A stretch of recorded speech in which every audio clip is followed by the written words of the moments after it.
አርሰናል በቀጣይ ዓመት የአጥቂ ገበያው ላይ በስፋት እንደሚሳተፍ ይታወቃል። በተለይም በክረምቱ የዝውውር መስኮት ሶስት አማራጮች እንዳሉት የተነገረ ነው የሚገኘው። እሱን በስፋት የምንመለከት ይሆናል። የመጀመሪያው የአርሰናል የአጥቂ መስመር አማራጭ አሌክሳንደር አይዛክ እንደሆነ ይታወቃል። ነገር ግን ይህ ዝውውር የሚሳካበት እድል ጠባብ እንደሆነ ብዙዎች እያነሱ ይገኛሉ። በተለይም ከፍተኛ የገንዘብ በጀት የሚፈልግ ዝውውር ነው ተብሎ በመታመኑ ምክንያት አርሰናል ብዙ ገንዘብ በአንድ ተጫዋች ላይ ማውጣት አይፈልግም። ሌሎች ዝውውሮችም እቅድ ስላለው ማለት ነው።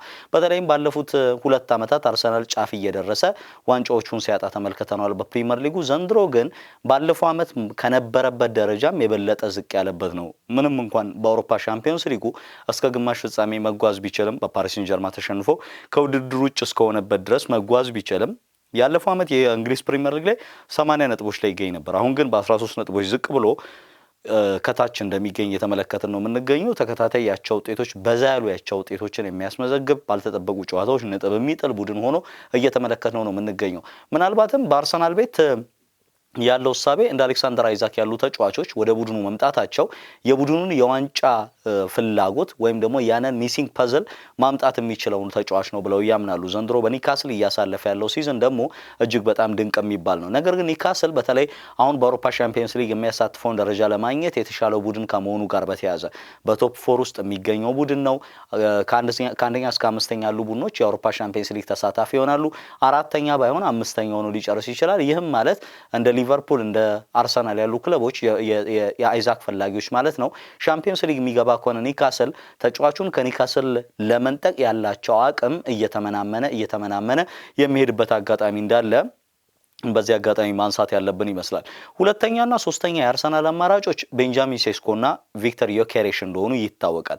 ቤንጃሚን ሴስኮ በዘንድሮ የውድድር ዘመን 26 ጎሎችን አስቆጥሯል። ባለፈው ዓመት ካስቆጠረው የግብ መጠን አንጻር ሲታይ በ3 ጎሎች ከፍ ያለ ነው። 23 ጎሎችን ነበር ባለፈው ዓመት ማስቆጠር የቻለው።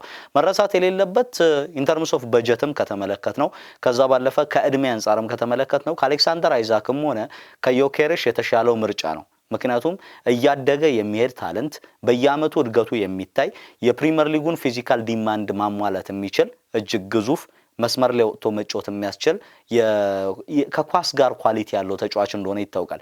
ገና 21 አመቱ እንደመሆኑ ኢምፕሩቭ ማድረግ የሚችላቸው ሩሞች እንዳሉት ይታወቃል። ከእድሜው አንጻር ቶፕ ስትራይከር መሆን የሚችልበት በተለይ 24 25 አመቱ እድሜ ላይ መገኘት ሲችል አውሮፓ ላይ ካሉ ሀያል የሚባሉ አጥቂዎች መካከል አንዱ መሆን ይችላል ተብሎ ይታመናል። ቁጥሮቹ ደግሞ ያንን የሚደግፉት ነው የሚመስለው። በየትኛውም ሊግ ላይ ሄዶ ለመጫወት ዝግጁ ነው የሚለው የወኪሉ አስተያየት ደግሞ ተጫዋቹ በትልቅ ክለብ ደረጃ ሄዶ ለመጫወት ራሱን እንዳዘጋጀ የሚጠቁም ነው። ባለፈው ክረምት ላይ አርሰናል የዚህን ተጫዋች ዝውውር ለመጨረስ ፍላጎት እንደነበረው ይነገር ነበር። በሂደት ግን ምንድነው የተፈጠረው? በተለይም ደግሞ ተጫዋቹ እዛው ለእድገቱ ሲል ለተጨማሪ 1 ዓመታት በአርቢ ለብዚህ ለመቆየት መወሰኑ የሚዘነጋ አይደለም። ያንን ተከትሎ አሁን አርሰናል የመጨረሻ የተባለ ሙከራውን ያደርጋል ተብሎ ይታመናል። ምናልባትም ከ50 ሚሊዮን ፓውንድ በላይ የሚያስወጣ የዝውውር መስኮት ሊሆን ይችላል ቤንጃሚን ሴስኮን ቡድኑ የሚመርጥ ከሆነ።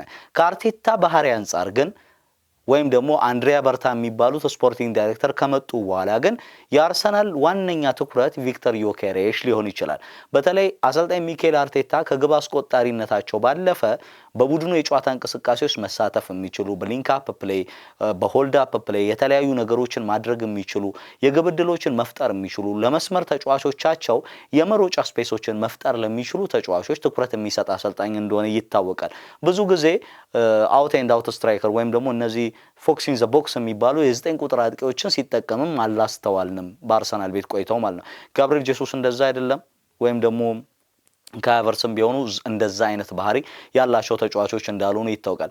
ዮኬሬሽ 38 ጎሎችን በዘንድሮ የውድድር ዘመን በስፖርቲንግ ሊዝበን ከማስቆጠሩ ባለፈ እነዛ የግብ ዕድሎችን መፍጠር የሚችልበት አሲስቶችን መስጠት የሚችልበት ኳሊቲ እንዳለው ይታወቃል። ከአውት ኤንድ አውት ስትራይከር ወይም ደግሞ ከፎክስ ኢን ዘ ቦክስ ባለፈ ያንን ማድረግ የሚችልበት ኳሊቲ ያለው ተብሎ ይታመናል። ከገንዘብ አንጻር ከ60 ሚሊዮን ፓውንድ በላይ ያስወጣቸዋል ተብሎ አይታመንም። ትልቁ ኮንሰርን ግን በአርሰናል ቤት የዮኬሬሽ በፖርቹጊዝ ፕሪሚየር ሊግ ያሳየውን ፐርፎርማንስ በእንግሊዝ ይደግመዋል ወይ የሚለው ነው። በብራይተን እንደነበር ይታወቃል። በብራይተን በ1 ሚሊዮን ፓውንድ ነው ለኮቨንትሪ ሲቲ ተላልፎ የተሰጠው። ኮቨንትሪ ላይ ራሱን ማሳየት ሲጀምር ነው ከአንድ ዓመት በኋላ ስፖርቲንግ ሊዝበን እንደወሰደው እናስታውሳለን። በአንዳንድ ጉዳዮች አርቴታ ከሼስኮም ሆነ ከአይዛክ የሚመርጠው ተጫዋች ሊሆን ይችላል። በተለይ ዲያጎናል ሩጫዎችን በማድረግ ወደ መስመር ማዘንበል በመቻል የአየር ላይ ፍትጊያዎችን በማሸነፍ እነዚህ አይነት ኳሊቲዎች ያሉት ተጫዋች እንደሆነ ይታመናል እና በተለይ አሁን አንድሪያ በርታ ከመጡ በኋላ ዋነኛው ከቤንጃሚን ሴስኮም ሆነ ከአይዛክ ዮኬሬሽ ላይ ትኩረት እንዳደረጉ ነው እየተነገረ የሚገኘው። ሞስት ፕሮባብሊ ግን ፉክክሩ የሚሆነው በአርሰናል ላይ ማጥቃት አማራጭ ላይ በዮኬሬሽ እና በቤንጃሚን ሴስኮ መካከል ይሆናል። አርሰናል የአይዛክ አድናቂ ነው። አርቴታም የሚፈልጉት ራሱ አይዛክን ነው። ግን ለሱ 100 እና ከ150 ሚሊዮን ፓውንድ የሚደርሱ ዋጋዎችን በማውጣት ሌሎች ክለቡ ሊጠናከርባቸው የሚገባቸውን ቦታ ከመተው ይልቅ የተሻለው አማራጭ ይሄኛው ነው ብለው ያምናሉ።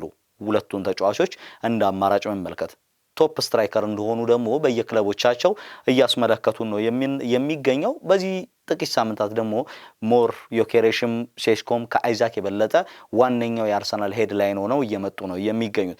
አርሰናል የዙቢሜንዲን ጉዳይ ማጠናቀቁ የተረጋገጠ ይመስላል። የውል ማፍረሻውን ይከፍላል። ተጫዋቹ የረዥም ጊዜ ኮንትራት እንደሚፈርም ይጠበቃል። የቶማስ ፓርቴ ኮንትራት እንደሚራዘም ነው የሚጠበቀው። ስለዚህ ዙቢሜንዲ ከመጣ በኋላ ፓርቴ የዙቢሜንዲ ባካፕ እንደሚሆን ነው የሚጠበቀው። ተከላካይ ክፍል ላይ አርሰናል ሌላ አንድ ዝውውር ሊፈጽም እንደሚችል ይጠበቃል።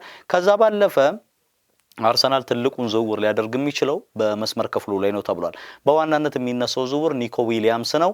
ነገር ግን ኒኮ ዊሊያምስ ሲመጣ ምናልባት የሚከፍሉበት ዋጋ 49 ሚሊዮን ፓውንድ ወይም ደግሞ ወደ 58 ወይም 59 ሚሊዮን ፓውንድ ሚሊዮን ዩሮ የሚጠጋ ገንዘብ ቢሆንም ተጫዋቹ ዌጅ ዲማንድ ወኪሎቹ እንደሚገልጹት ከሆነ የሚከፈለው የደሞዝ መጠን ከፍተኛ ከመሆኑ ጋር በተያያዘ አርሰናል አማራጮችን ሊያይ ይችላል ተብሏል።